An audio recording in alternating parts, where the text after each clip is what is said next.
I'm so excited these days by the fluidity of gender that's happening because I think once all those boxes are gone, it's going to be so much more interesting and so much less energy spent on those boxes, and we can get down to the nitty-gritty of really what a person is. And Cloud Atlas is interesting that way because everybody plays different genders and different colors and different time periods and kind of suggesting that the essence of a person is so much more than whatever a person is wrapped in. And I love that notion, and I see it more and more in just the way people are dressing or refusing to dress, or the breaking down of very strict sexual orientation definitions, or even what it means to be a woman, or what it mean. I mean, I think it would be so great if guys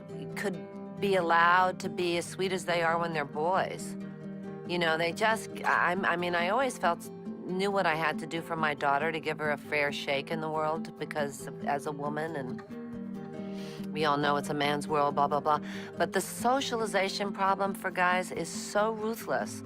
And having two sons just made me experience that so much more. Even when you're around really smart people, the guys just can't feel and can't cry and can't, all this stuff gets pounded out of them, and, sports and, I know professional athletes who cry. It's just not fair that you tell little boys that they can't be these other things. And I think one of the things I really love about show business, about being on a set, is that the jobs are not gender designated.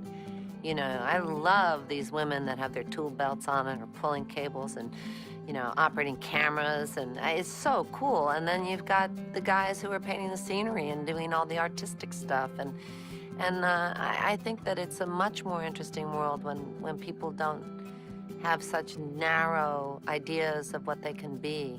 And I think for better or worse, we're heading that way.